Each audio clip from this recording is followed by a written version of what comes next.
What's up, Embody? Today I'm happy to have Michael Sartori in the Yours Truly virtual studio to talk about his new book entitled Tents Before Temples, Rough Draft on Building a Temple That Lasts, that he just released. Michael needs no introduction to those deeply or regularly participating and lurking in this little corner of the internet. But for anyone who has never heard of Michael, here's a little bit about him from my perspective. I bumped into Michael possibly on the first Paul Vanderklay Friday morning live stream I ever saw back in January of this year.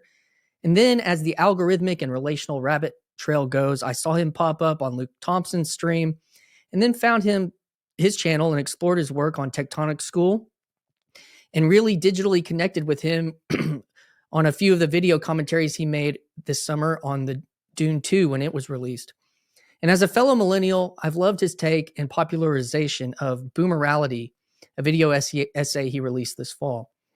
Michael shares the similar story of conversation crisis that many of us were looking for as part of the answer to the general meaning crisis in our culture. He's a fellow and proud evangelical inhabiting this space and can be easily recognized for his healthy masculine beard. Before we go on, this podcast, if it's meaningful to you, go ahead and give it a like and subscribe. And if you want to help support it financially, become a channel member and get some unreleased bangers hidden in my members only section, as well as some personal updates from yours truly on occasion. Membership link for that down in the description. I look forward to hearing the story of Michael's newly released story and entering into one-on-one conversation with him for the first time today, as we practice some conversation craft here on the Yours Truly podcast. So sit back, hit the road, clock in, or start your chores and join us as we discuss Michael's book, Tents Before Temples. Link also in the description. Go check it out. So without any further delay, I give you Michael Sartori and his new book, Tents Before Temples.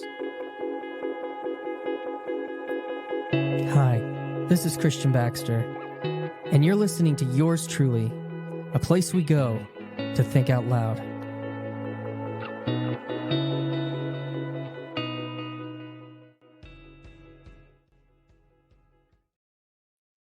Man, you got the full treatment, the full Yours Truly treatment. Well, that's I enjoyed that because kind of the big thing about my book is like what happens in these like behind the scenes moments or whatever, and so that was cool to see that because I kind of assumed you did most of that in post, or I don't know if you sometimes do, but to see it, just do it live like that. That's cool. So because every time I ever have like somebody come on my channel, I'm always like, the transition from like the chit chat to like, okay, we're going to start is awkward for me. So, but you have a good system there. So it's, very nice. It's a liturgy, Michael. It's a liturgy. Yeah. It's like a ceremony. I do. That's the kind of thing of like, I've been on, like when I was a worship leader guy, like that was always, when the show and like, it's just like in my blood for like making these things be kind of, I can't help it. People think it's a try hard thing, but it's just kind of like, it's just what I know. But anyways, whatever. I'm not here to talk about me. We're here to talk about you, your new book, Tents Before Temples. What's the subtitle was, I have it here. Maybe I don't. I thought I did. Rough drafts. Yes, on building a culture. On building a lasts. Yeah. Yeah. So this is the print version here that I got down. It's really thick. It's a long book, but it's the same size as the Matthew Peugeot's, printed on Amazon book. So it'll sit just nicely on your shelf next to his. It's symbolic meaning. That's his book, right? Symbolic. Is that what's the title? I can't remember. Language of Creation. Language of Creation. Oh, there you go. Yeah. Oh, so yeah, carbon copy. Man, so I was blown away because you sent this to me. You sent this out to a bunch of people that play here in the corner, and I was kind of reading through the beginning of it, and I was like, oh my gosh, he gave me an acknowledgement. And I know before we got going, you released that video today of like reading through the acknowledgements, but it really made me reflect on this year of like just what can happen.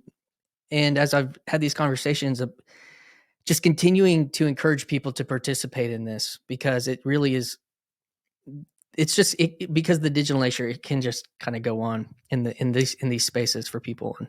And so, I mean, I guess the main story, is, why did you tell people you were doing this? I didn't know about it, but I'm not like you and I. We don't have like a group chat or anything. But like, when did you start, and how long, and why? Yeah. So, like before I got into like this little corner space specifically, like my my kind of like moment where the journey begins, I would say, is pretty much like right in the middle. In the middle of the kind of the COVID stuff, and just with like how weird it was, and everything was kind of shutting down, and I started kind of like rethinking through a lot of my spiritual upbringing. Not necessarily like, okay, so I'd say like maybe the one thing that I ended up sort of like deconstructing specifically in that moment, or that I had to confront, was a lot of the like premillennial dispensational rapture kind of like eschatology, and just the thing of like looking at the newspaper to do your to interpret the Bible, because that was a lot of like scary, unprecedented things happening in the news during that time.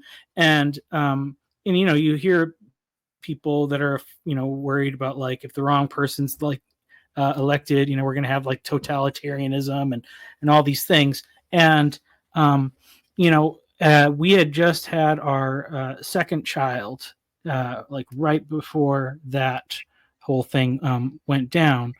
And I was just like overwhelmed and just thinking about like, what am I going to do, like if I like lose my ability to provide for my family, like, or because if I if I don't comply with all the right things, or and ultimately wondering like, there's a lot of sacrifices I'm willing to make, but it's when it comes to compromising your faith or something like that, or if your unwillingness to compromise on issues of faith causes you like real physical hardship, like what are you going to do? And obviously these are things that lots of Christians in the world have to wrestle with far more than we do in North America. But I kind of came through that through a few different things. So I kind of went down a lot of the conspiracies, like Alex Jones and all that. And then I was really studying a lot of the nature, like the supernatural evil, the nature of demons and things like that, which got me. And I was like, I don't know who I can trust, like as far as sources. So I just like busted out the concordance, and I was looking at just going through like the Bible and trying to do my own like interpretation of like what can and cannot like Satan and the demons do, and how do they affect our lives on a because I think there I could tell like there was spiritual forces at play, but it was very hard to tell like at what level or what their goals and intentions were. And then once I started studying that got me into Michael Heiser. And then somewhere along that, I got on Jordan Peterson, like through Joe Rogan first. Was where I first came across him. So, but in those initial stages, like what I was doing too is I started like blogging and like writing some of my things, and I came to a realization, like I think probably one of the biggest ways that people were affected spiritually by these things, or one of the biggest like spiritual attacks that happens, is just through fear, and fear that just keeps people in a place of inaction essentially. And I mean I could see that in some ways with some of the like the rapture theology, where Right. like sometimes it would motivate people to like go out and be very evangelistic, but like once we're starting to get to the time where the newspaper the newspaper theology is making it look dangerous, then nobody's willing to speak up to their neighbor anymore. They're just going to go wait it out in their basement or whatever. And so then I saw that and I was like, okay, that seems like really ineffective. And like, and then just seeing how many other things people were afraid of. Obviously, people were afraid of like the health stuff around COVID, and people were afraid of government overreach, and there was so much fear in so many different ways. And then like I kind of was like what's the thing that I could do like to try to help? And what I came down to is like, they were saying like everybody had to wear the masks when you go in the stores, and there were some people that were protesting that, but even those people, like, they were really angry because they were like, nobody's gonna force me to to submit to this mandate, like, and it was just like this anger thing. And I was like, people are like, I think it was in a spiritual sense like a hatred for the image of God, that whole masking thing, like, because we know its health benefits were nobody was following the protocol properly. First of all, like, everybody was walking around with a damp, sweaty thing leaking everywhere. Like, if that mask worked at all, whatever its effectiveness was gone after like the first 5 minutes most of the time. And people are cheap, so they weren't gonna take care of that. So they weren't available either at times. Yeah, right. Yeah, there was that. At first, there was the lack of availability, and then there was like an overflow of them from China, I guess, or whatever. But I kind of got to the thing where I was like, okay, well, people just aren't seeing like what's missing is like happy faces. And so I kind of got this thing where it was like the intentional thing I decided to do was like, okay, I felt like the Spirit moving me. I was like, I need to like not put the mask on when I go into the store, but it's really important that I like smile. And like, this is not like my natural way to be like a smiley guy. So I had to like go intentionally try to like make eye contact with people and look like the most cheerful guy. And if anybody ever said anything, I was just going to pretend like I didn't even know there was a pandemic or whatever. And nothing ever really happened out of it. It's like I didn't have like any powerful encounters because of this. That was like about a month later they dropped the mandates or whatever. So but it was it was one of those moments where it was like a test of like, what can I like a test of obedience, I guess you could say, like to see like, was I willing to trust God and put because what I basically what I felt like I was seeing is that the big problem is the fear, and this spirit of fear that's just kind of covered everything. And the gospel is essentially the antidote to that. And not just like the message of the gospel that you would share with somebody in an evangelistic way, but like the whole life, the life of someone who's living, in community following Christ. And so that was where even, I used to say like, okay, I don't have to say anything. Like, just being a smiling, happy face is enough to contrast the darkness in some ways. So that was like the good thing. So basically, essentially, through reading the Bible and after I had done my studying, I kind of came to this like place of like, yes, like evil is real. There are spiritual forces that are dark and they are malicious, but like Christ is way more powerful than those things. And it really it's an act of participation.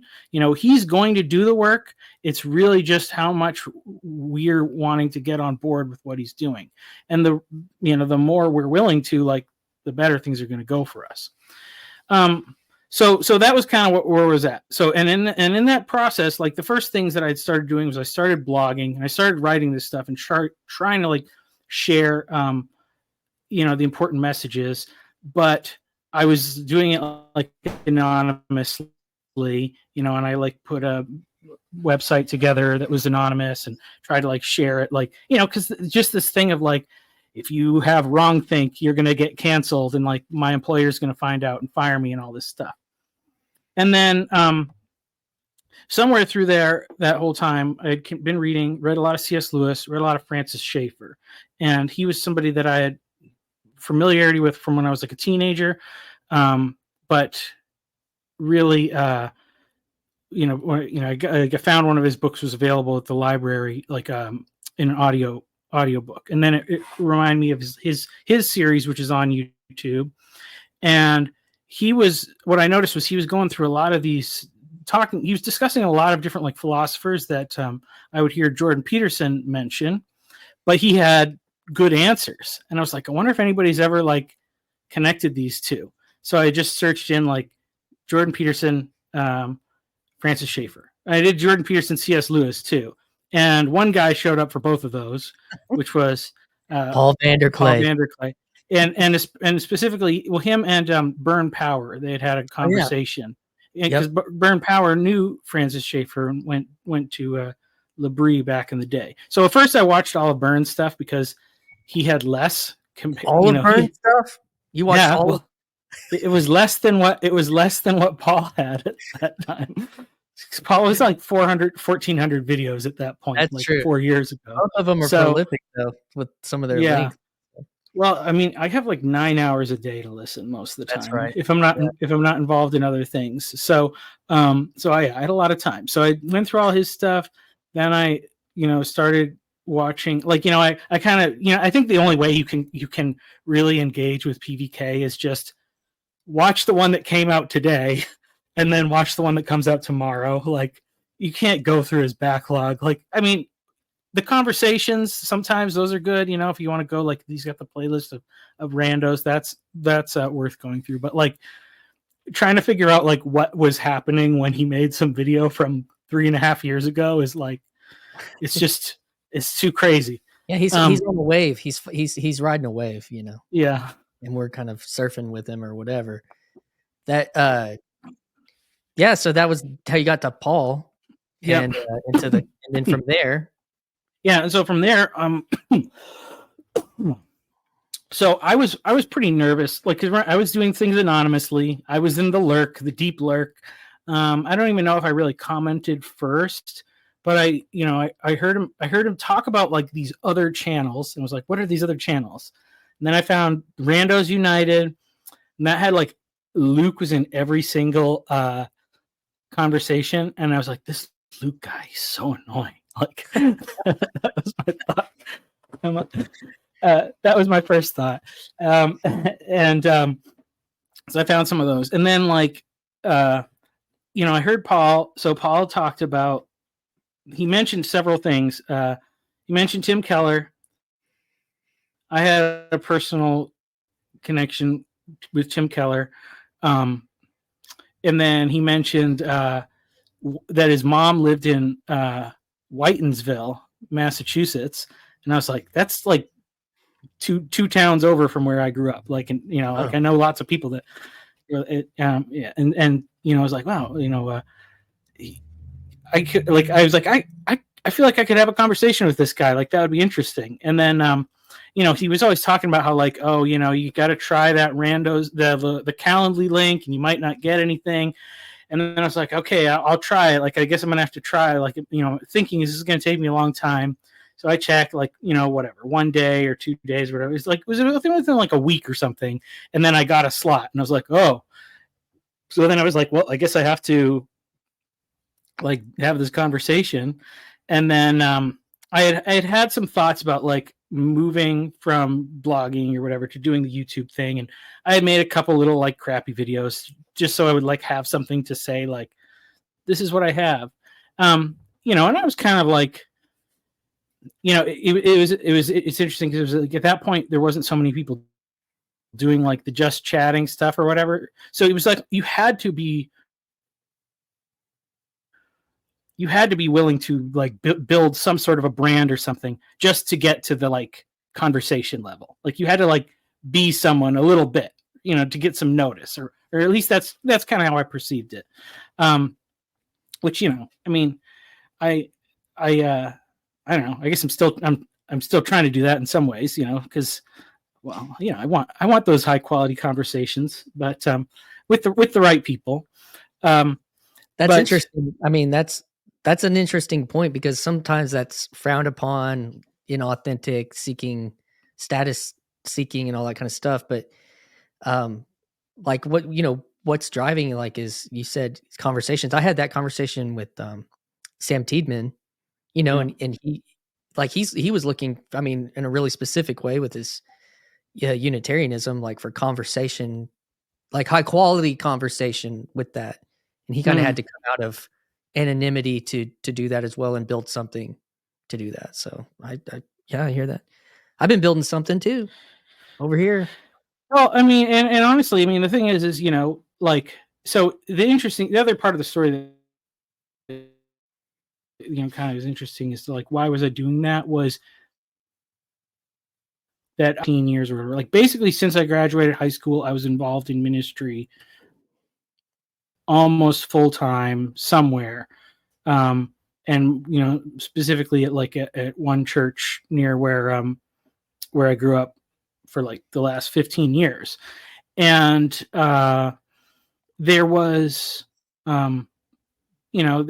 it was a great church in a lot of ways.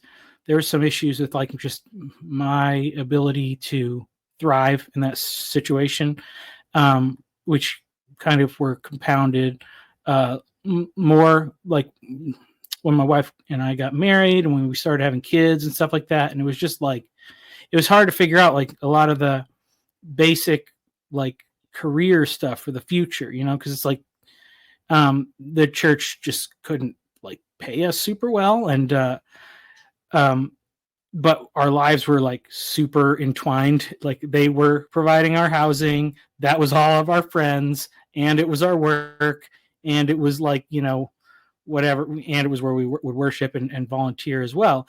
And so it was like, how do you disentangle from that? Mm. And we got the opportunity because we had just had our first baby, and my parents decided they wanted to move to retire down in Texas, where my brother and his wife had been living for a few years. And so we're like, okay, well, this is the time we can go. And I was like, I still love God. I still believe the church is good. I don't want a church to be my employer. I want to make money for like doing real work. Yeah, like the mixing the business aspect with like the sacred aspects, it just like left a bad taste in my mouth.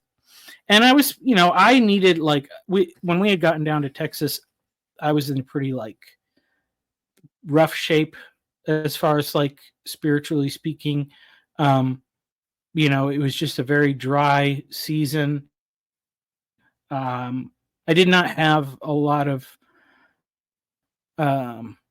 support. Like basically what had happened was all the friends that I grew up with, that I worked with at the church, at a certain point, like when our relationship changed, it was like an employee-employer relationship, and then I couldn't go to them for like with my troubles or whatever, and so then I was alone, which is like something you probably can understand. Not everybody can, but you're being on a staff at a church, being in a position of leadership, you cannot necessarily go to the people that you're working with as brothers in Christ or whatever, because your job might be in trouble, or and it could be even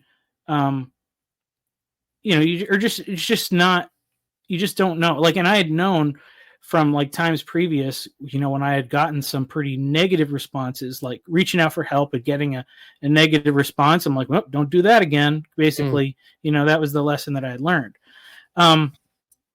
So we came down here, and the church we found was great.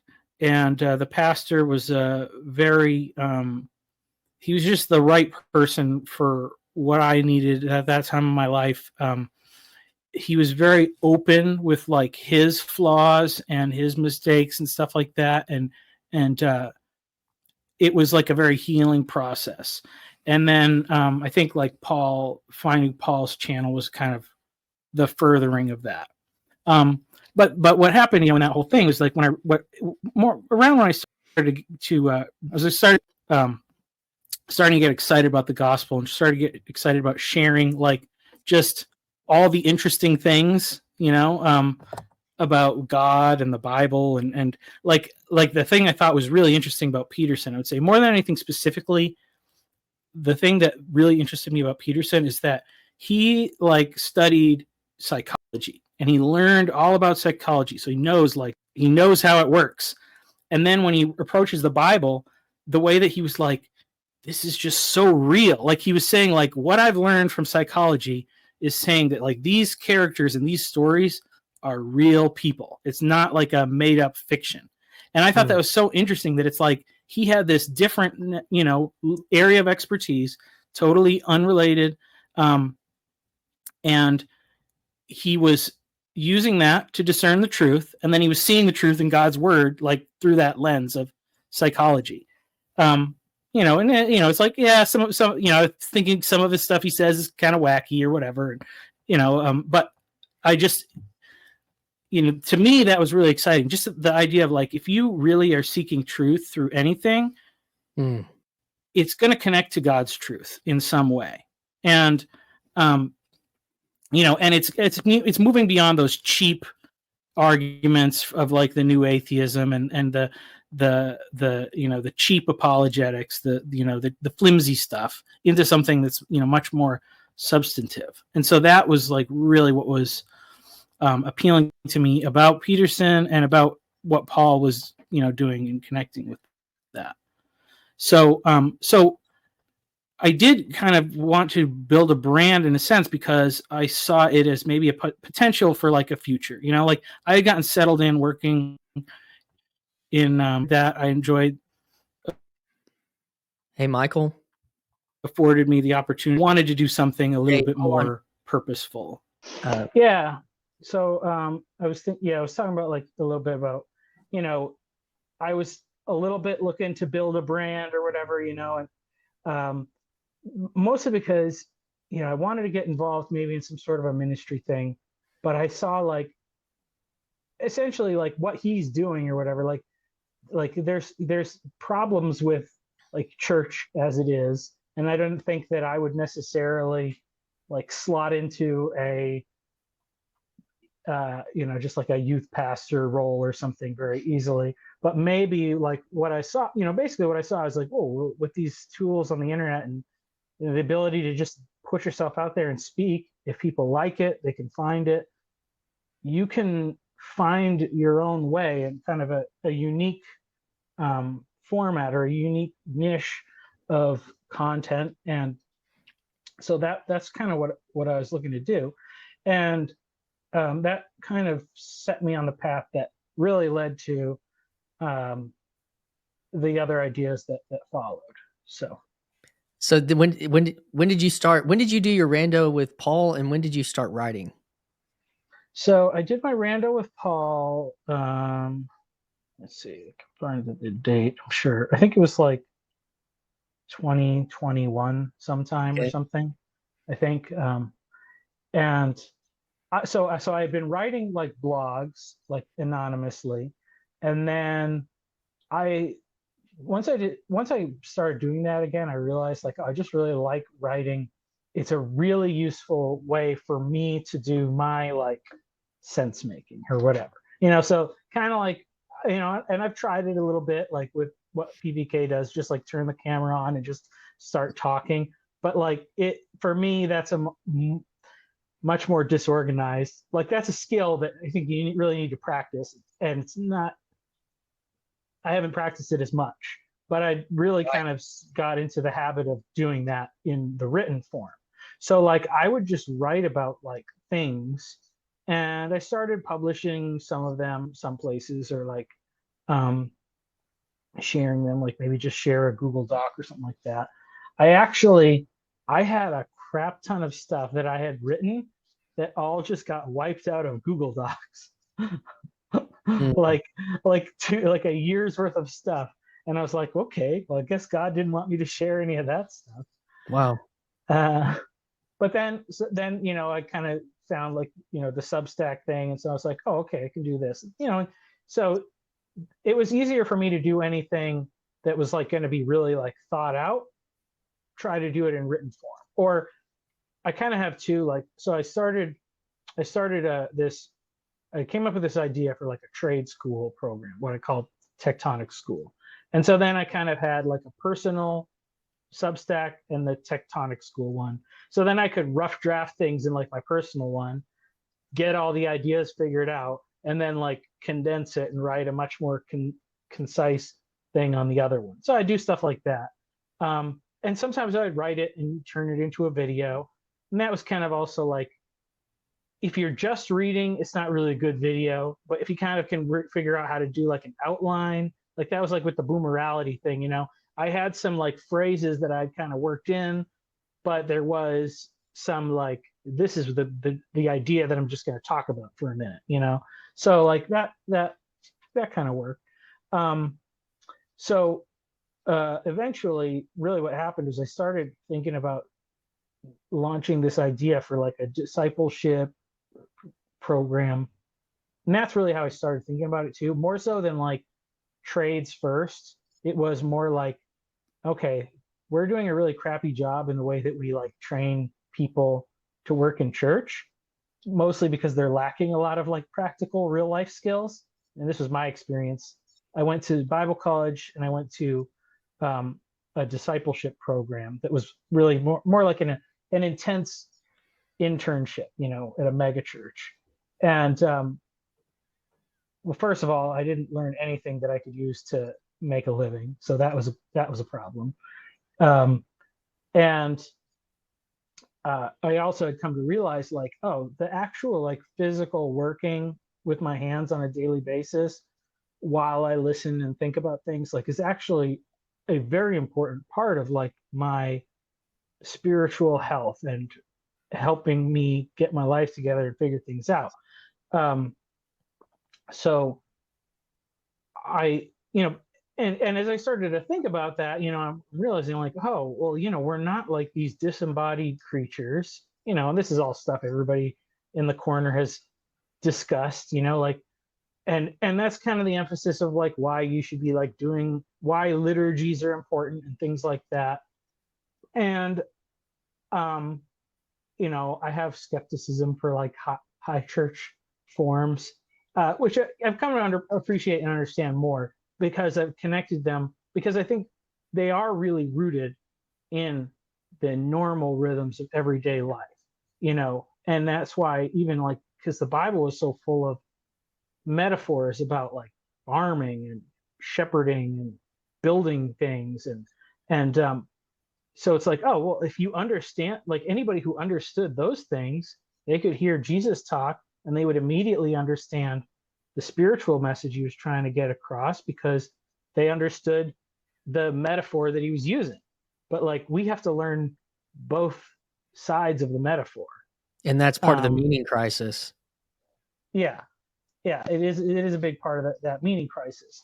And so, you know, realizing like, hey, in practical terms, like if you are working with your hands and you're thinking about these things and stuff, like, you know, like, because everything I do at work, like it has to make sense. Like you can't like do postmodern cabinetry. It doesn't work or whatever, you know?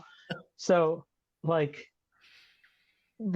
there's actual measurements that things are supposed to, you know, reach. And if it's not within the specifications, it's no good. Like it doesn't count. So, so that kind of like concrete aspect of it essentially made me realize like, okay, I think this is actually how God communicates us in some ways. Like, yes, there is all this abstract stuff that's like, you know, you can contemplate, but it connects to the most simple and the most mundane things. And obviously it connects to like relationships with people and just, you know, like everybody who's doing a liturgical practice is asking for daily bread in their prayers, but how often are they actually thinking about like where their bread comes from, you know?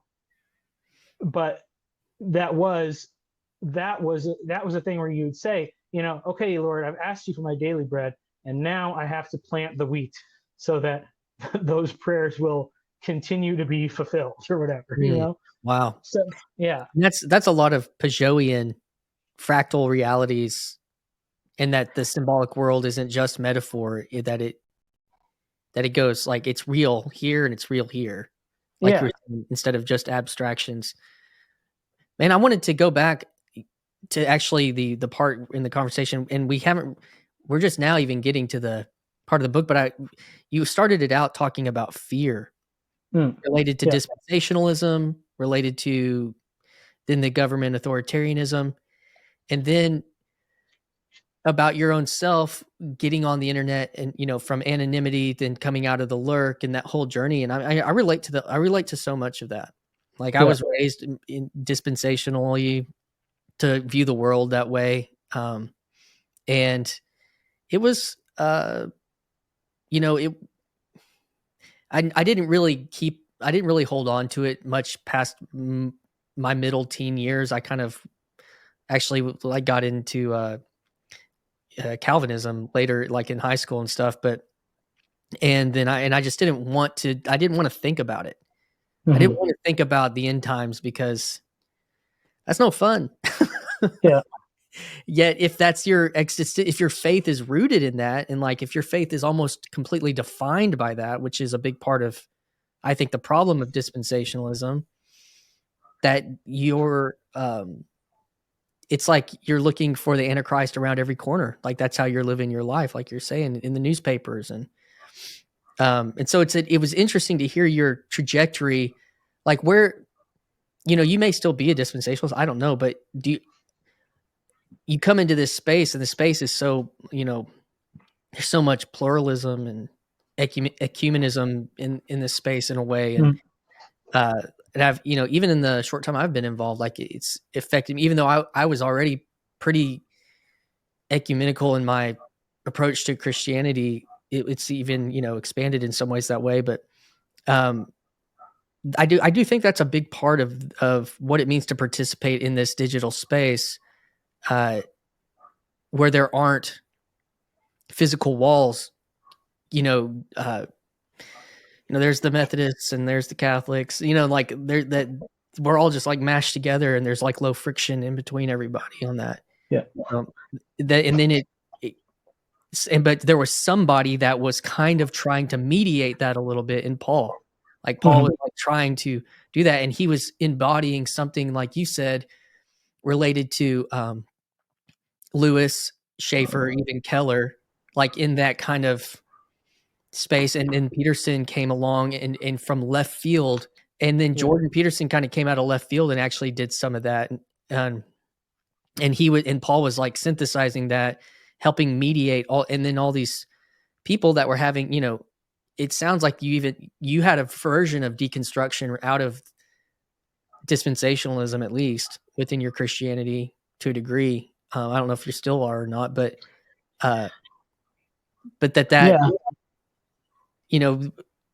we were people getting mashed up together in these spaces. And then I don't know. And so I don't know. I do feel like this is maybe as I'm thinking about the title of your book, Tents Before Temples, like it kind of feels like the TLC is a little bit like tabernacling in this space. And so I don't know if that's just what came to my mind.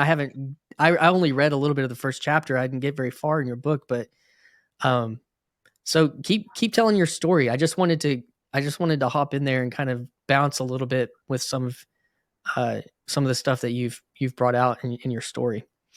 Sure. Well, I mean, that is really kind of the thing, is that, well, I think so, like what I came up with, like the rapture stuff, and I would say especially it's like the real like definitive, like I still think, like I still kind of am like, I don't know, some of this stuff seems like it needs to happen in a literal way, like for God to be honest in a sense. Like so I wouldn't say I'm like and I was, my dad is pretty, we were Calvinist growing up, like so like the connection we had with Keller was Tim Keller actually, when he was in seminary, helped to run the little like Bible study fellowship at my parents' college. So when they were undergrads, he was in grad school, he would come down, help them get it set up with InterVarsity, and then they would. I didn't know this until like I read his book and was like, "Hey, check this book out." And my parents were like, "Oh yeah, we've known it for years." But they would like see him whenever he would come to the New England area. So so yeah, so I had that Calvinist thing, and then it was kind of weird, but we weren't we were like congregationalists. I guess actually the church my dad came out of was a Plymouth Brethren church, which is really where a lot of the dispensational theology came from, but they were Calvinists. And it's interesting because so then I started working at the Assemblies of God church just because they were nearby and they had like a youth group when I was in high school. And right away when they're like the Arminianism is really strong, and I was always like, I don't know about this, and they keep like that part never really sat right with me. So like the whole time, even then, it was like I could never have like, I guess my first deconstruction happened when I was like 12, and I found out like there are Christians that think you can lose your salvation, and I was like, what? And then like that, that was like my first mind melting encounter. And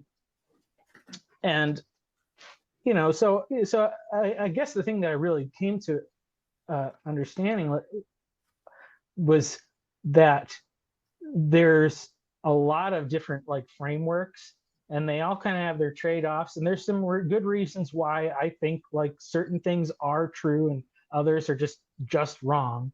But you can kind of learn to understand like why, if somebody holds these beliefs differently, how it helps them operate their life and how it works for them.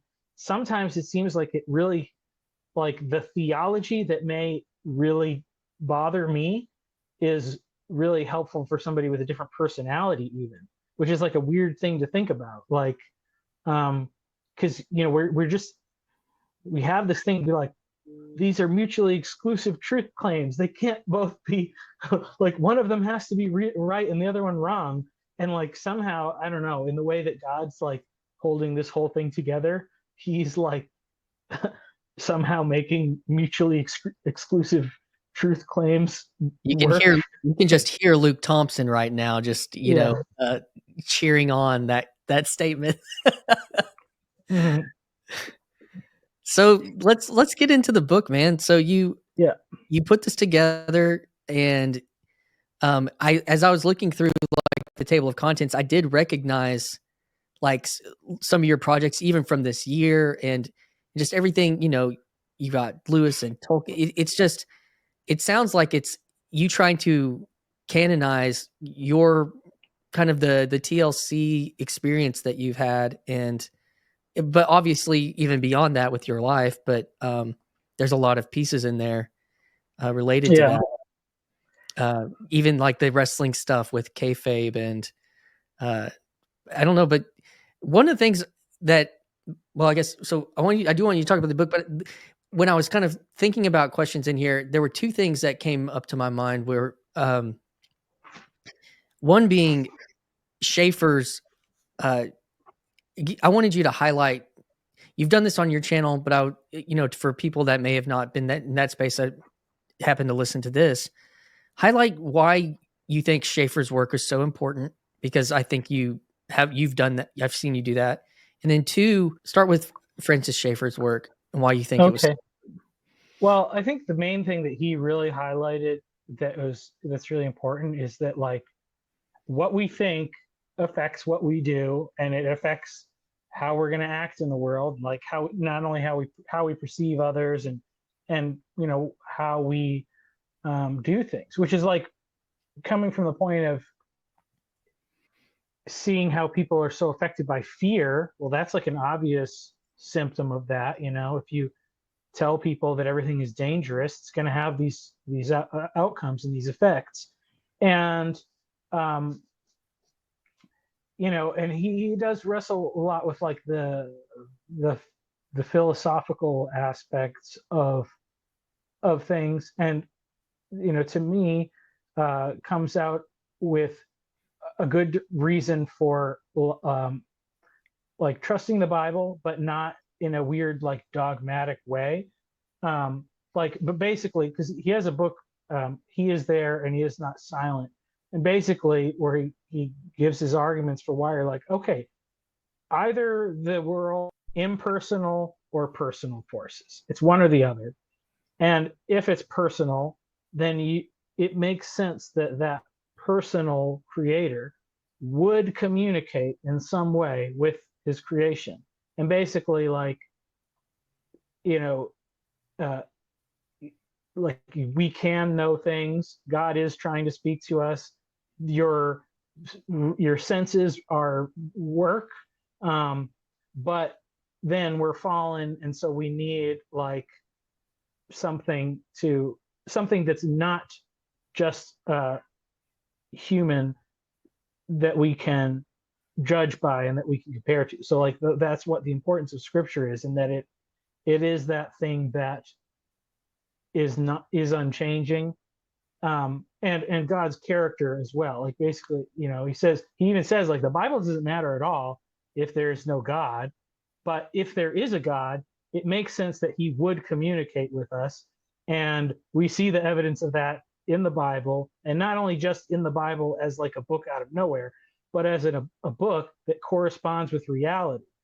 And like Peterson was a great example of that, because he was validating it from his standpoint as an expert in psychology, even, but many other people have validated it from other places, from historical claims and things like that. So really, it's just like, it's kind of one of those basic kind of apologetics that it's just like, yes, like God is there and he loves you, and now you can get on with your life. Like that. And that's the thing I really liked about it. Like, because, once you kind of, so a lot of it's kind of tied up with like that presuppositional apologetics argument, which people like to argue about. But I think the greatest thing about it is that you don't have to argue anymore. And basically you'll be like, and this is the Calvinism, like, I can't convince this person, but God can. And if he wants to do that through something I say, he will. But,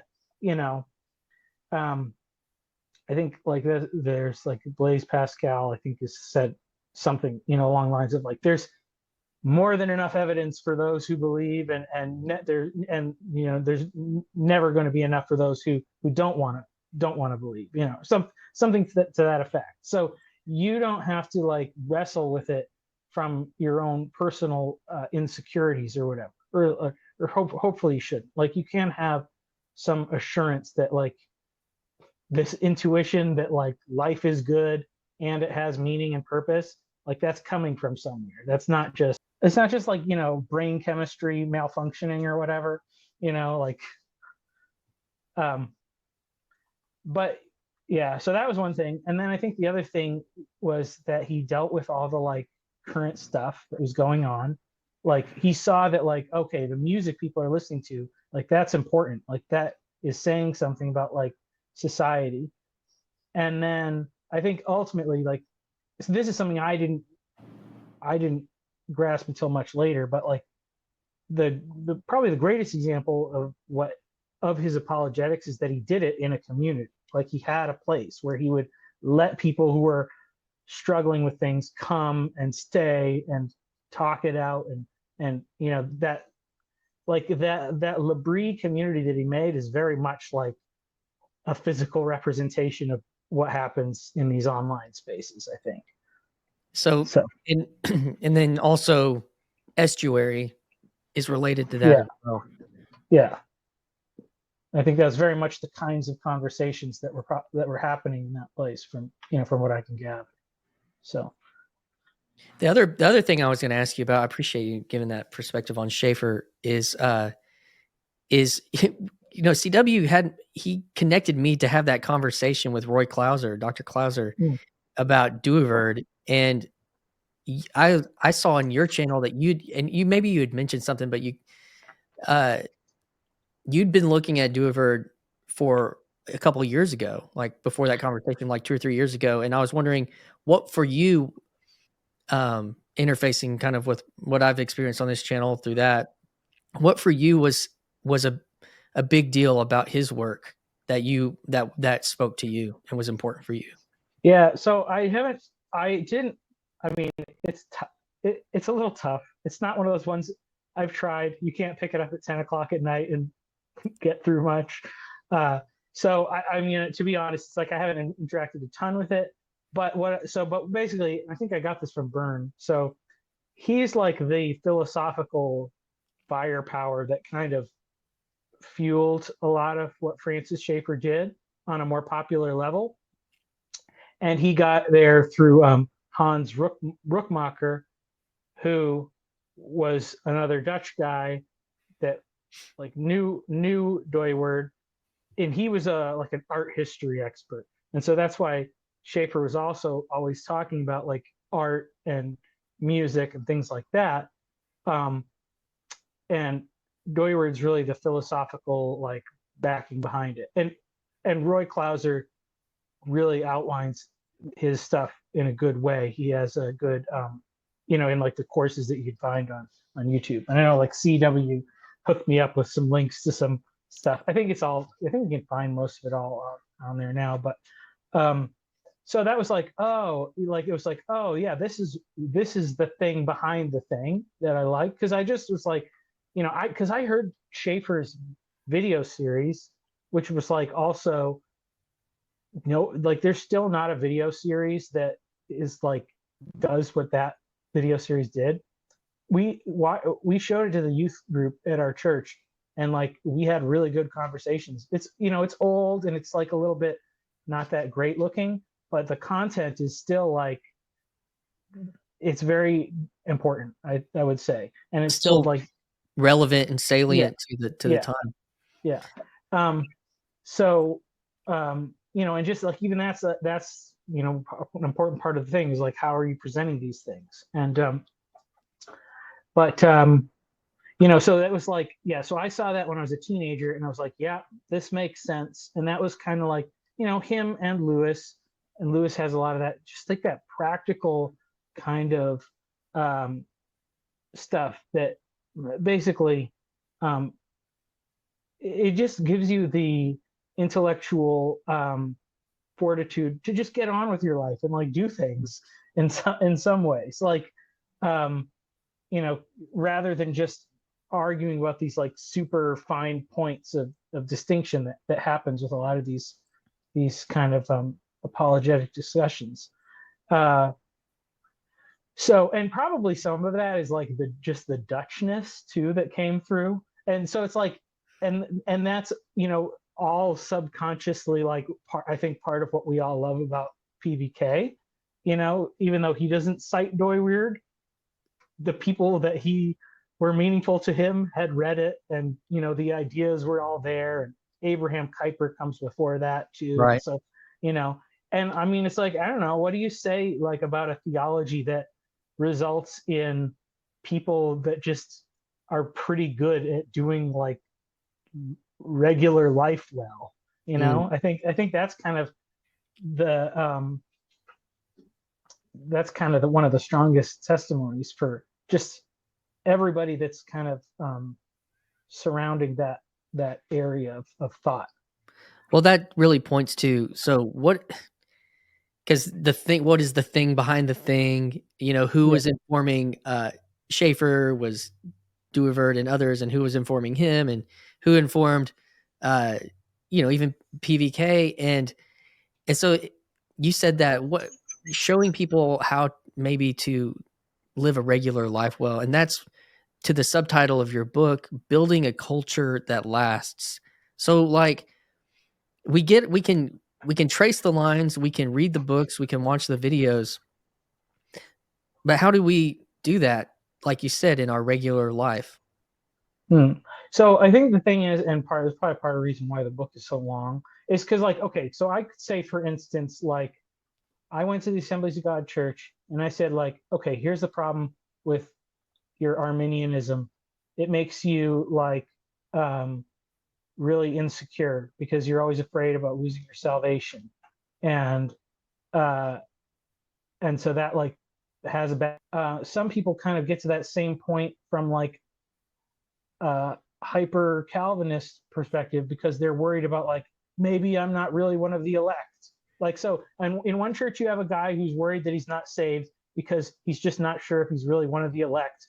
And you have another guy. Oh no, we lost him. We've had lots of technical difficulty on this episode. Yeah, you were blaspheming the Calvinists and the Arminianists. Yeah. So I mean, and that's how I kind of figured out. It's like, or even like, yeah, I mean, it's just like you can get to the same stupid places from all of these different perspectives, but they were all really meaningful at like one point in history. And usually it's the closest to like when people were really like wrestling through it, So like, it's not that Reformed theology is like the perfect end all be all, but it was the right solution to a certain corruption at a certain time, in the Catholic Church. And then over time it can get corrupt. And so like the tense thing, like building a culture to last is, okay, the pyramids, they built those pyramids really strong. Like they're not going anywhere, but the culture that produced the pyramids is gone. And we don't know who those people were or how they did it or why they did it. But, there are people that have been living in tents nearby those pyramids since the time of Abraham. And they have been successfully transferring their cultural wisdom from generation to generation. And so, it's kind of like a lot of examinations of things like that. And, so it goes through, like, it's not very well organized, because I'll start talking about like a book or a movie, and it'll go through theological things and then philosophical things and then into just really practical everyday things. And I think that basically what I kind of came to is that the value is really in that like struggle, like, because one person might find that they have to like leave the tradition they grew up in and go to another tradition, and that kind of solves the problems for them. But it's not because that tradition is good and the other one was bad. It was because that new tradition allowed them to like work through the stuff that they weren't allowed to ask the right questions in whatever system they grew up in. That's part of what I say about even Jonathan Peugeot is like, I mean, he's very Orthodox and he is Orthodox, but he still is who he was. He's still the person that was a Protestant evangelical Baptist, low church Baptist, that missionary at one point. That's still a part of who he is. This other this ancient tradition part, though, did help connect a part of his faith that response was not able to serve or cultivate or encourage or whatever, like you said. Mm-hmm. I think that's so common. I mean, I experienced it myself. In even, when you talked about coming on here and you were trolling on the like the aesthetic of high church at times, and you and I went back and forth on X one day about it, like back early spring or summer, like about the aesthetics. But it's like I love the way that you framed that. And it's easy to want to demonize where you've come from because it didn't, provide that thing that was maybe important for you as a person or whatever.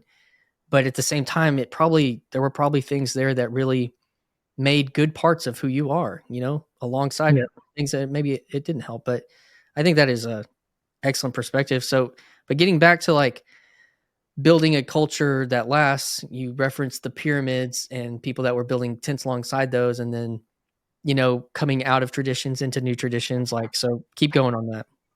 Well, and I think some of the thing is that like, so,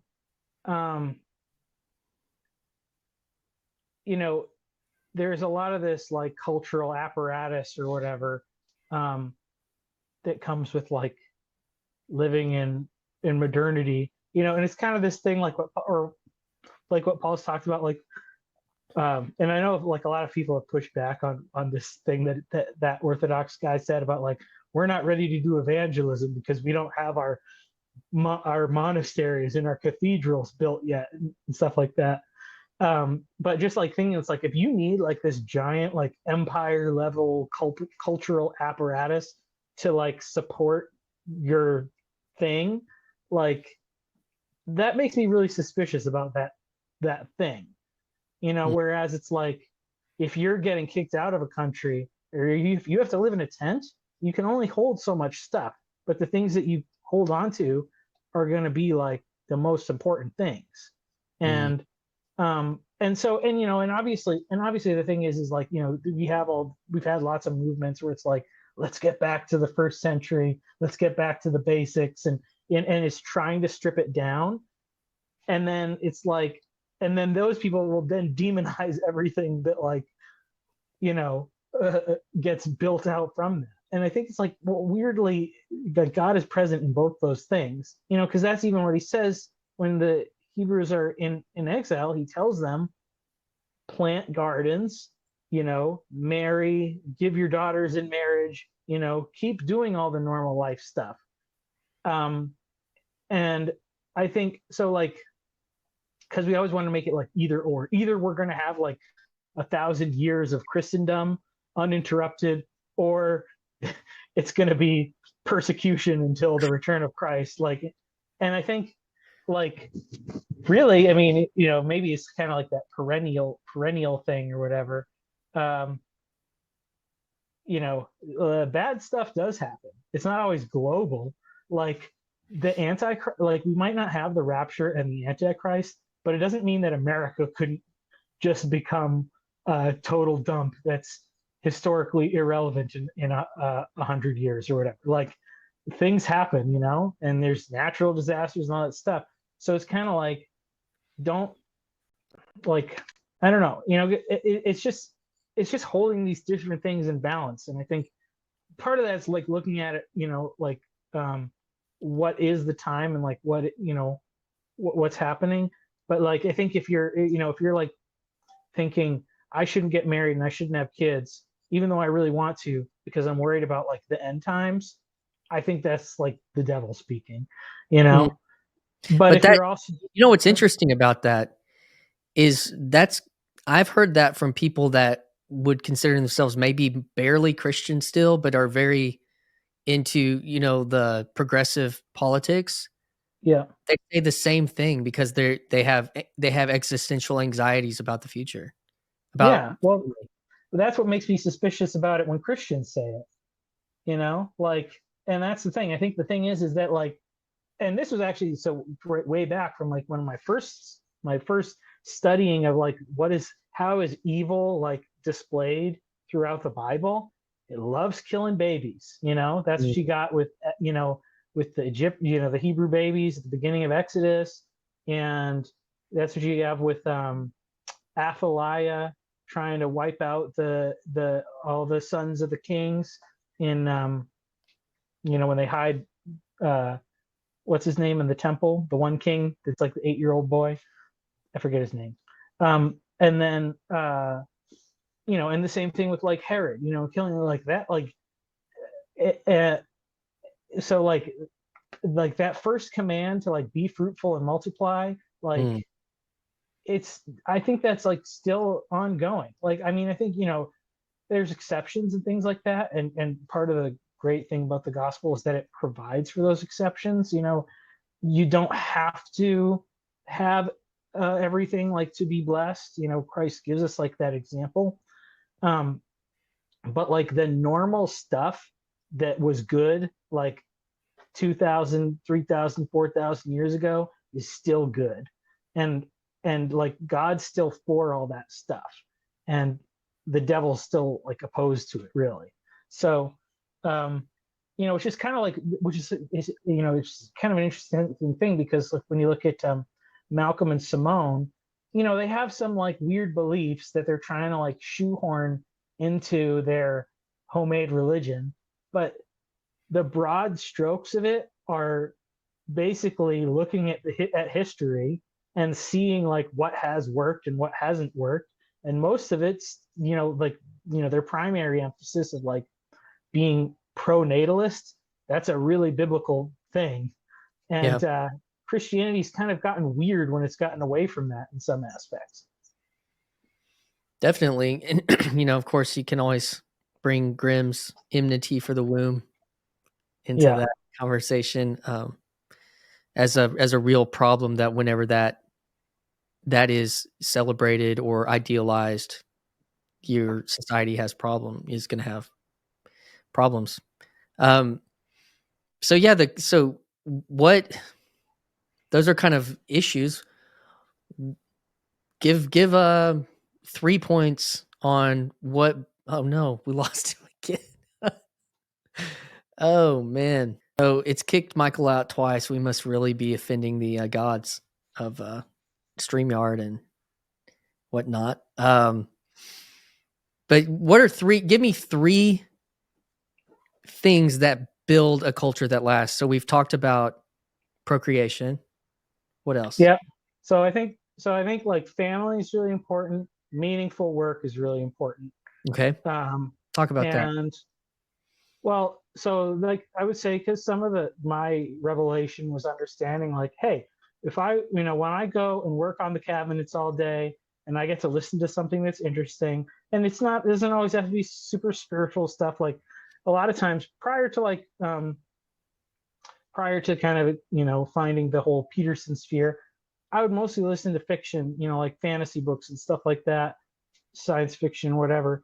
And I would just listen to that all day. And, at the end of the day, I was physically tired, but it was a good day. Like, it's a good feeling. You have that sense of accomplishment where you can look at the thing you've done. Being able to provide for your family is obviously very good. And that was even one of those weird things where in working for a church, it was like, don't think about money, just focus on the Lord and expect him to take care of your needs. And it's like, sometimes it's like good to like use your brain to think of a way to make more money so that you can actually get married, or something like that, which is, it's weird. It's weird how like straightforward these things say, but like they were seriously actually missing from a lot of my upbringing growing up. No, I relate to that as well. I relate to that. Yeah. As well. We so moved. I think that Go ahead. We still frozen? Froze again for a second. Michael, you're gonna make me edit hardcore. I'm today. sorry. So you so a good day's like meaningful work. Yep. And that that's something I had lunch today with a friend, and he asked me if I'm enjoying work, and I do this. I mean, I work 12-hour shifts as a nurse, and there are times I would rather be doing this or something, but at the same time, like what you're talking about, I've been able to do things through that job that I wouldn't have, quote unquote, in ministry with some of that mindset. And it's even some mindset that's placed onto the minister, like, oh, you shouldn't, it's okay for me, but not for you to be successful. There's like weird dynamics there. And I think, if the church is going to have that as part of the ideal, then they need to be taking care of the priest or the pastor in really significant ways. If it's not going to be financial, there needs to be real significant care, but not just like, well, you should be poor because that's humble, but so doing work that is meaningful, that is provisional, pardon me, and that I think that's related to something like self-respect, that is important, that I've experienced, being able to provide in that way. And then so we talked about family, procreation, work. What's a third thing that builds a culture that lasts? Well, I think that's definitely, having those wider community relationships, like, and that was kind of like, so, because the whole thing basically was like me trying to flesh out this idea for a kind of a mentorship for young men. Something that would give them that work skills, but that it would also give them the ability to spend time with an older man who could pour into them, and really appreciating the fact that, like, a lot of regular guys maybe wouldn't consider themselves to be like qualified as like mentors, but because like fatherhood has become so um, bad, well, there's just a lot of lack of it. Um, like just the ability to show somebody how to do basic life is really a valuable skill. And honestly, in some ways, a mentor that's not like an expert is better, because it's an important lesson to know that you don't have to do everything perfectly. Like there's a lot of things that you can do good enough, and that is good enough, and like, um, you know, and I think that like perfectionism has really been, like the internet just fuels that so much, Yes. and that was even like in the introduction, I kind of talked about like I had originally had an idea to start like a YouTube channel for woodworking, but like, the algorithm points you to the top hits that are like so polished and produced. Not only do they have like amazing tools and workshops, but they have really good cameras, and they have the time to do the setups and the editing and all this stuff. And it's like you just realize like I can't compete with that. So what's the point of trying? Because nobody's going to watch my little dinky video, and it's not going to get anywhere. And it's like I got discouraged without ever having to do the thing that would have made me feel discouraged. Michael, You know? before I came over here to play in this little corner, I'd tried to like I had stopped doing music for like 6 years, 7 years. And I got on Instagram and I bought this camera, this 4K camera for like to try to do, and I built a music studio. And, and I was like, no one's gonna watch, no one's like this, and I kind of I don't know if I gave up trying in a certain way, but then they to the point about community that you're talking about, like this to me, like what we're doing right now is something like the Inklings, like the part of your life where you do the day's work, and then you go sit at the bar for an hour or two with your friends 2 or 3 times a week, and then you go home, or one time a week, whatever it is, like, and but that's so meaningful to be able to just, no one else is listening, even though that's not how it is now, but like, you're sitting at the pub with Lewis and Tolkien and Sayers, and it's like, what were those conversations? You can only imagine what those it's like, Yeah. and I think that that's something like when people sat down and watched Joe Rogan talk to people, it was like, oh, you're getting you are a fly on the wall to a conversation, like, oh man, and we don't even have that culture, because people would walk home from work and they would just walk right into the bar for, or whatever. And like, and then keep walking home, but we drive, and these, and there's no like there's not that natural space to do that, to build those friendships and that community in a way. Church does have that as a aspect, small group culture and Sunday school, and to a degree, and like, but Super Bowl parties and chili cook-offs. But there's like, I just think there's these those are more feasts, and Yeah, they always miss that work component, and which is interesting because with music, with the same thing. Like I got like really into music essentially because there were kids who were playing music who I could be friends with. Like, and I wasn't even really like that good at first, but I would just want to hang out with them, and then I'd be like, well, I just want to learn how to play a little bit. So like when we go to Guitar Center and we're hanging out, like I can, pick up a guitar and do some stuff. And then I got into doing it for years, and it was like it's become a very important part of my life. right. But then that also became the best vehicle. Like prior to what I'm doing now, it was the best vehicle that I had for discipleship. Like, Yeah. because we would have kids are starting to learn how to play, and we'd be like, hey, you can play guitar with us on youth group night or whatever. And they're terrible or whatever, but you're just, I'm standing there and I'm playing and I'm telling them what all the chords are, and but eventually, they get better. But what really is, like so many of the relationships that like when I went out to the retreat in Connecticut with Hmm. Paul, I stayed with a friend who he's like 7 years younger than me. So he like I first knew him when he was in middle school, and I was like a youth leader at the youth group, and he was kind of learning how to play guitar or whatever. And Yep. now he's like one of my very close friends. Yes.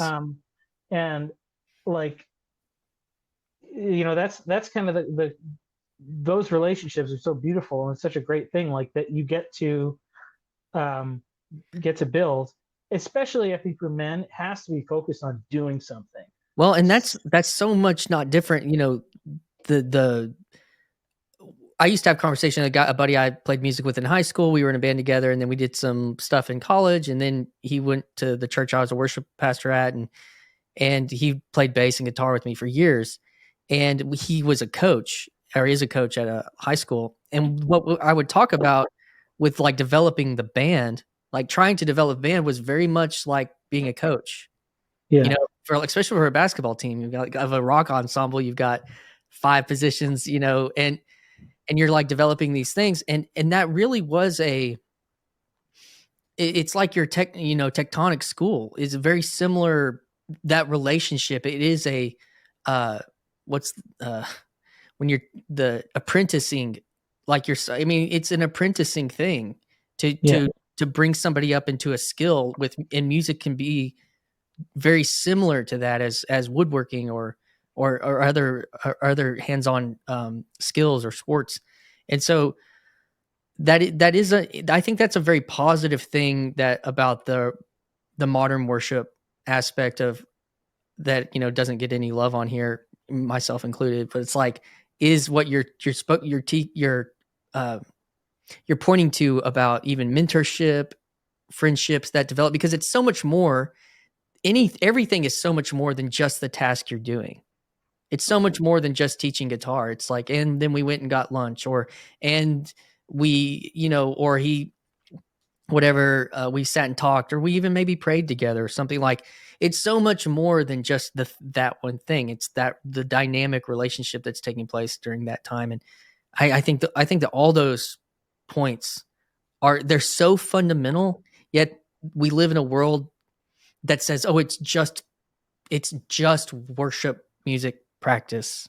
It's Yeah. just this or whatever, when it's so much more in the scheme of things, but there aren't a lot of opportunities for apprenticeship. One of the people that I considered person, if I did disciple somebody, one person, he is a pastor now, and he worked part-time at the church doing a bunch of tasks and cleaning, but he also did a lot of the soundboard stuff with me for years, and that relationship, there was an apprenticing aspect of it, but like I said, there was just like, there's so much more to just that. And it seems like yeah, there's a big hole, there's a big gap, and the church does still do some good related to that. But if you're an adult, and like whatever you said about that internship you did at the mega church, like it didn't teach me anything that would help me take care of my family. Like what? Yeah. Like it was just probably like, hey, we need like 100 flyers printed off. Can you go put these up? Or like, I don't, something Well, I like, mean, it's like, so because I play guitar, I got to play guitar a lot.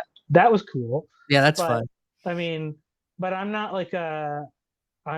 I'm not like a worship leader, like I can I will get on stage and play with anybody I've done it before. I've just gotten up on stage when I was like, I'm like, this is a pretty Pentecostal thing that's happening. I'm pretty sure I could just get up there, and it and it worked out. It was okay. But Yeah, like, brother, come on up. but like, yeah, but I'm not the person that's like going to lead that and be marketing my skills in that way. So like, but yeah, I mean, a lot of other people was like, it was a church that was like 5,000 people. They had like 120 students signed up in this program, and there just was not enough actual stuff for all these people to be doing something useful where they could actually be learning a useful skill. Wow. So there was a lot of stupid busy work they kind of concocted to, and everybody was paying to be there because you were Wow. getting ministry training. So Wow. That sounds like a racket. it was a racket. Wow. So yeah, I mean, I think the thing is, like, obviously, like, for people who are, yeah, anybody who's, and that's the thing, like, if you're in mega churches or whatever, you still get some elements of these things that have these like normal rhythms of life that help and are good. I think you get it maybe more fully in the symbolic sense in like a lot of the high church settings. But I think the thing that's missing, and this is what people understand with like that are like in the full like trad mode, is that those things used to be so much more baked into like the normal rhythms of life. Yeah, it was And it was a fractal of it. It wasn't just it yeah, by itself. yeah, Yeah. like, because I mean, it's like the symbolic, like, I mean, because I don't, I think it's like the meal that you eat together is more important than like the Eucharist in a symbolic sense. Like when Christ, or one theme I kind of go through in the book a lot is kind of that parable of the sheep and the goats, and how it's like when I was hungry and you gave me something to eat, when I was thirsty and you gave me something to drink. Like that food and drink is very sacred and very holy. And if you're denying that to the person that is asking you, it doesn't matter, what's going on in a mass or whatever. I think, Mm. not to say that there isn't something there, like, because I think God can speak through all these things, but these things are supposed to be more connected to like the rhythms of normal life. I think that's why people are really wanting to go like back to like the trad thing, and why people are trying to experiment with things like communal living or whatever. The problem is that you can't just go back. Obviously, this has been a thing that's been said many times, and so the real work that needs to be done is to figure out how to like reintegrate those things in a new way that fits within like the context of the world we live in now. And Yeah. I think that's especially important because there is that evangelistic aspect of it, like that you want to reach your neighbor, like, because that's who's going to be asking for food, and that's the person you're going to help. It's that person that is That's not near part. that's Yeah, near you. they're near you. They're not part of your community, but or in the relational sense, but they are like physically. And so, you do have to be able to speak their language in some sense. Like, it's it's like the mega churches go too far sometimes with like those, with their movie sermons and stuff. But like, there's something to like, maybe you shouldn't bring the movie to church, but maybe you should be at the movies, Mm, like where the people are, you mm. know? So Man, I like that. So what is there other things you want people to know about your book? Is there anything you want to bring out? Any other something that you're really, maybe the part that you were most you felt the most uh like you had the deepest grasp on, or something, or that you wanted to bring out? yeah, so I mean, there's definitely some things that like, so okay, I would like, one of the things is like I did a whole big section about like economics, because I think that's something that like when you're in this like maybe in the political sphere or like these IDW kind of spaces, like people talk about like the role that these different things have, like, because like, hey, like economic policies and things, they have a really big impact on how people live, which affects, how they think and how they, what they do. You don't hear about it in church very much. And so like that was one I studied, and then some other things like similar to that. Um, I talk a lot about like stories and how we relate to those and things. Well, Um, what about the economics that did you highlight? What about it did you bring out in the book? well, I mean, Cryptocurrency, chapter 21. yeah, there's some so cryptocurrencies are kind of interesting.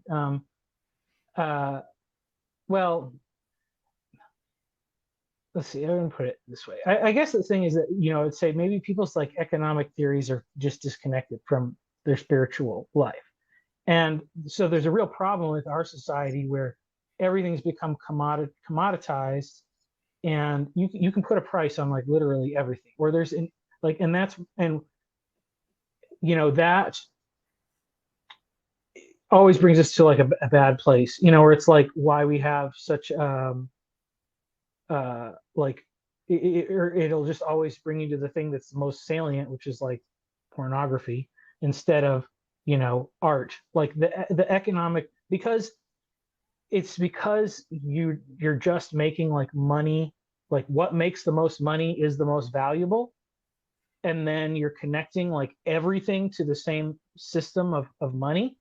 um it can't regulate anything as far as like values, which is a problem. And and there's, it's not that I necessarily have all the answers, but I've thought through a lot of the things in the books.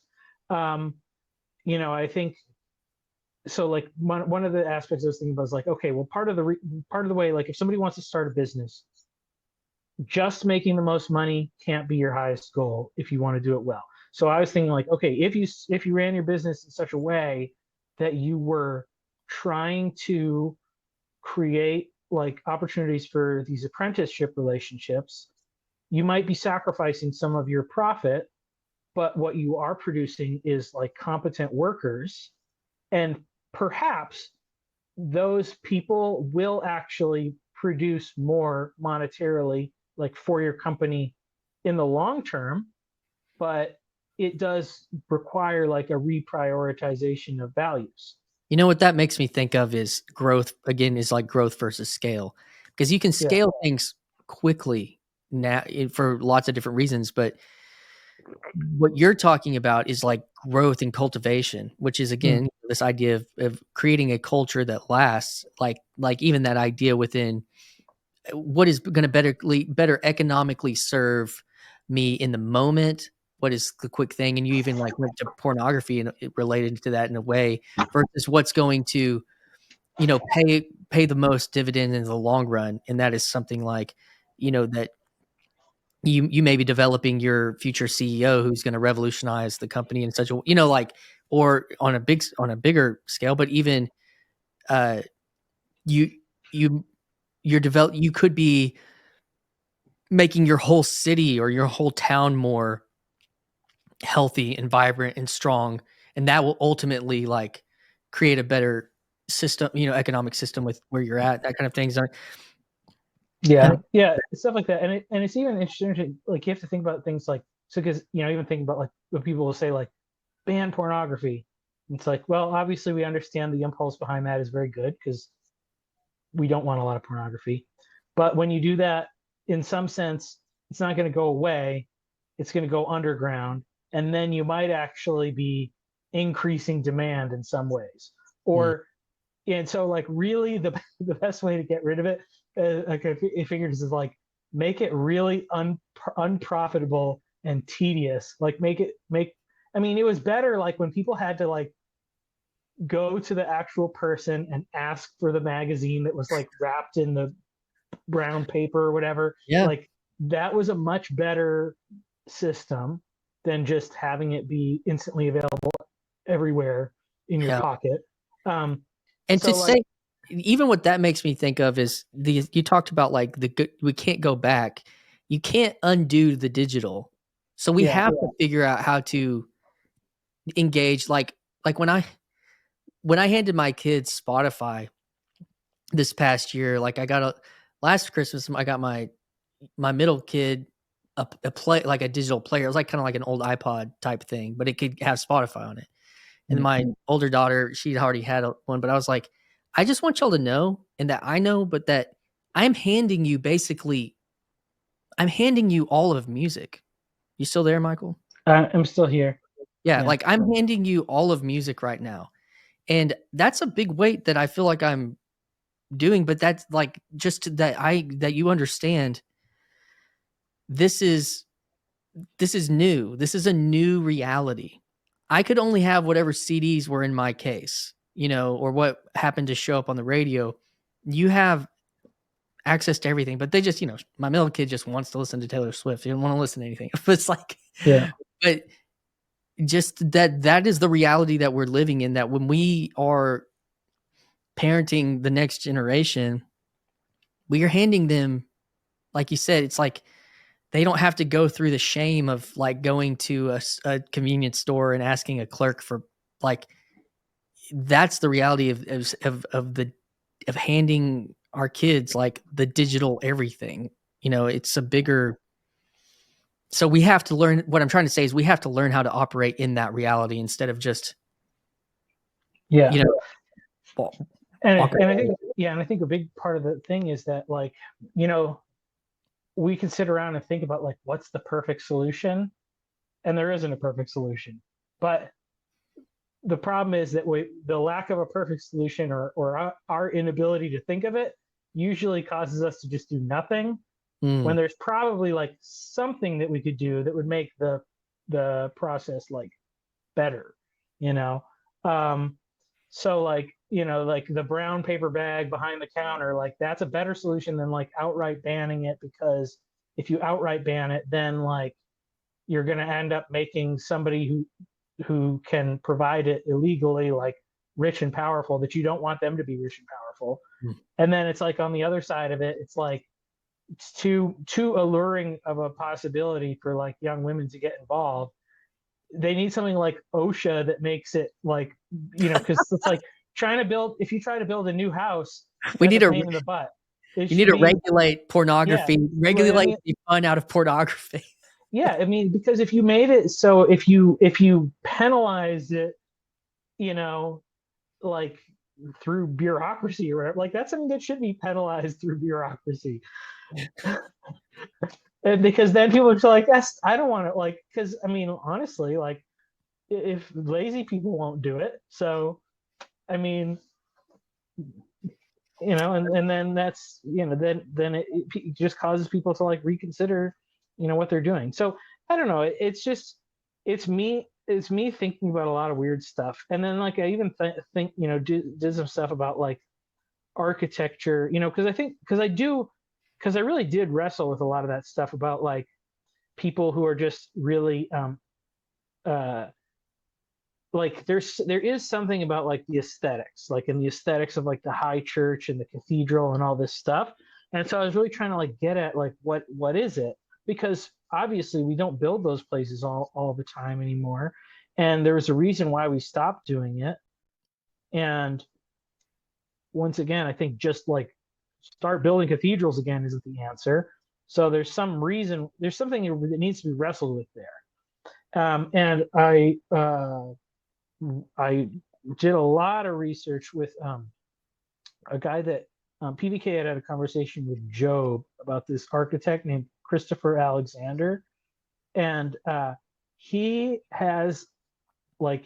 super went in depth like studying this stuff, and really it kind of fits very well with the things that I was noticing in other areas about how like architecture and buildings are like meant to serve like human flourishing in a particular way.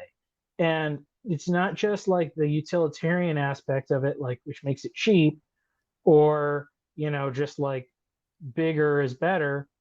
But there's these sort of like, I mean, it's all about patterns, just like that's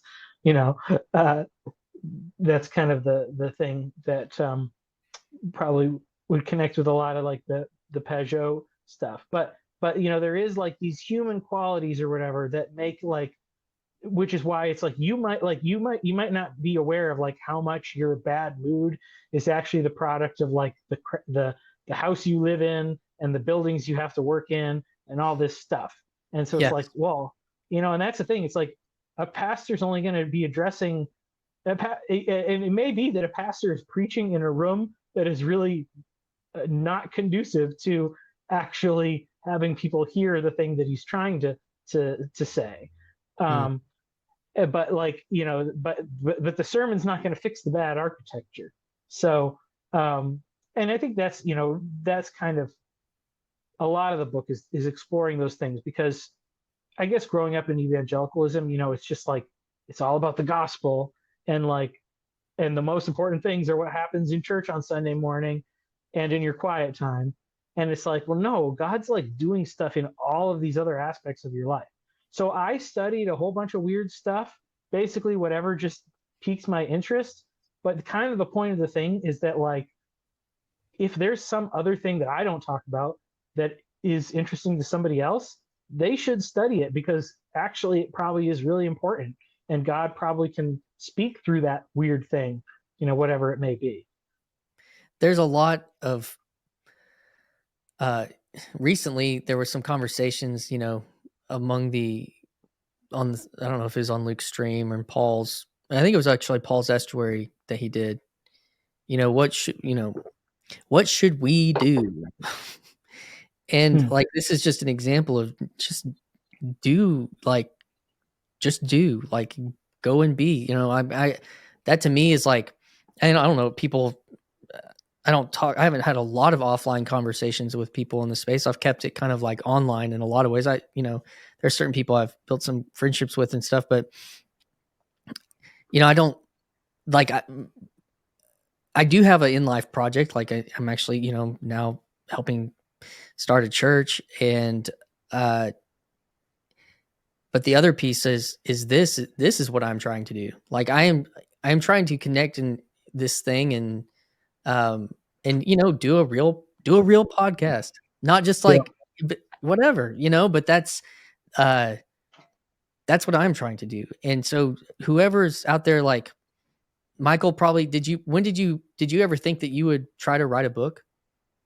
It was something that I always kind of wanted to do, but it was just too much of a, like, how do you get from point A to point B?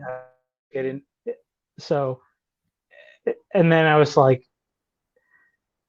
I was trying to write up how to do this trade school thing, and then I was like, I'm like, oh no, I really need to answer this question to be like thorough.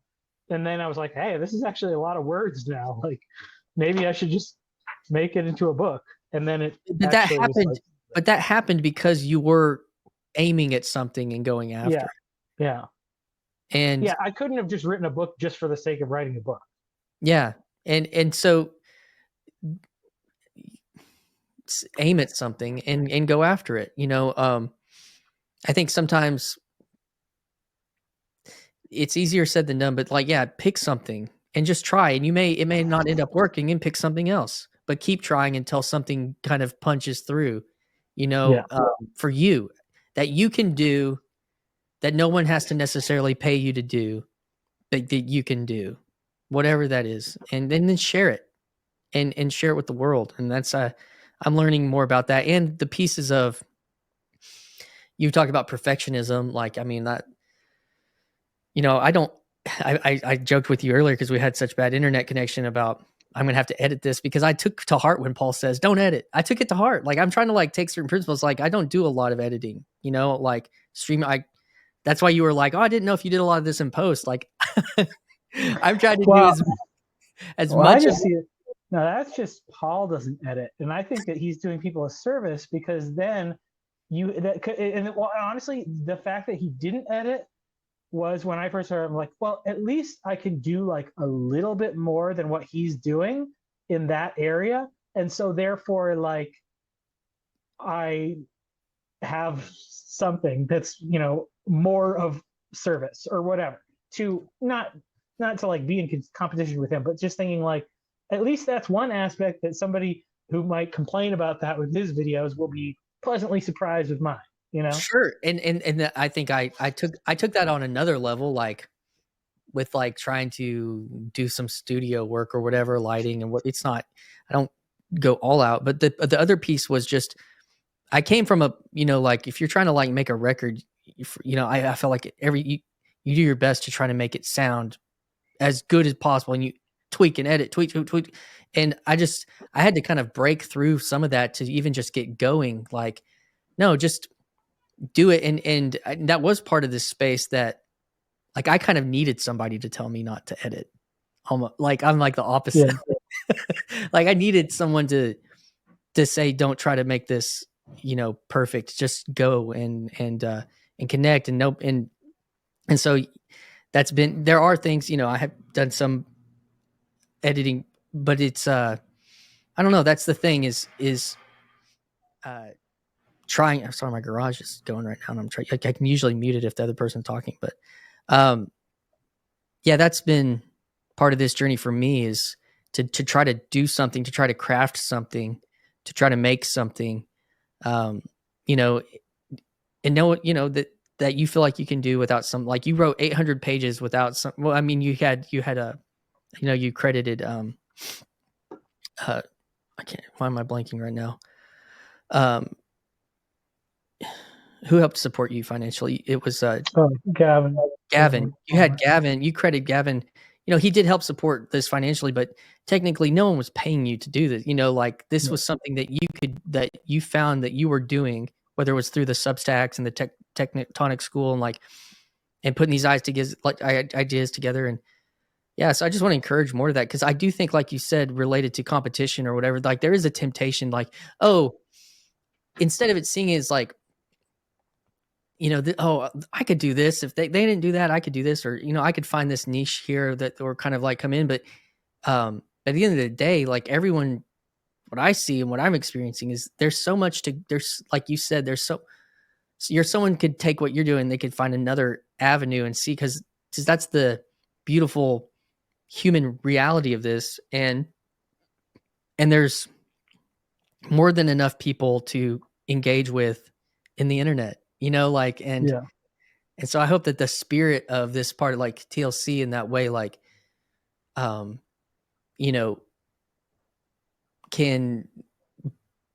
encourage and support just more and more, like the prolificity in a certain way of the spirit of what it is that we've encountered together, related to this stuff. So, and that to me is also about building culture, like in the like building a digital culture, actually. Yeah. Well, I mean, that's the thing. I think every time, like, because obviously there's this thing of like, oh, what's online isn't important, and like go and do real life and touch grass and build something real in your family, and all that's true. All that's true. But it's like, yeah, well, I do need a little bit of this as like a creative outlet, but also like there's people out there, and like we got to like flood the algorithm, wash all those thirst traps out or whatever. Well, and to that point, Jordan Peterson basically happened on YouTube. Like, it was a place, and people were there, and he happened, and this is a cultural response, like, from that in a way, and it's like, well, how do we do that? Because this is happening here in this place, like whatever this place is, it's happening, Yeah. So it's real in that way. And yeah, man. Well, did you have anything else you wanted to say about your book, as we're kind of coming up on some time here? Well, I guess I would just pitch the most recent thing, which is, so I know a lot of people consume more audio and video content than just straight up reading, which is myself included. And so what I'm trying to get to do is, if people are willing to record a chapter of the book or a couple chapters or something, we can get that done a lot faster than I can do it by myself. So I just put a video on my YouTube channel about that. Basically, if anybody wants, I'll email you a PDF of the book, and you can just, record a video of it, of you reading it, and we'll kind of compile those somewhere so that you can get it a little bit more accessible to people who are interested. Well, yeah, that would be really interesting to have 54 chapters of different people reading. That would be really. Yeah, I don't know if I probably can't get one a different person for every chapter, but But I mean, hey, if we can get a handful of people willing to do 2 or 3 or whatever, it'll get it done a lot faster. At least a good chunk of it. So I would love it if you had Mark Parker read the Boomerality chapters. he wants. That's it. People can request a chapter, or if they're. I request or if Mark. I request you to read the Boomerality chapters, Mark. Okay. Oh man, all in good fun. All right, man. Well, I'm glad that. Well, I mean, I'm glad that we were able to find a time to get together, and that it kind of coincided with you getting this out here. And like I said, if you're like I do, I just had a conversation this week with a guy who he found Paul Vanderklay like 6 months ago, and like his first comments were on my videos, and I was like, oh well, that's really interesting. And so as like if anyone's out there and you're just now kind of getting into this space, like Michael's book really, God in chapter 19, God and Mammon, you know, someday you might come across a mashup of a Luke Thompson saying Mammon over and over again in some TLC branding. Like there's so much here that's related to this space that if you are a reader in that way, like you will really get a good, like through Michael's experience in his life, but in this space that we've all been playing in this little corner of the internet, you can get a good, a pretty good deep understanding through this book, Tents Before Temples, a rough draft on building a culture that lasts. Dude, Michael, enjoyed it. And yeah, dude. So we'll keep bumping in to each other around these here parts. All right. Sounds good. All right, man.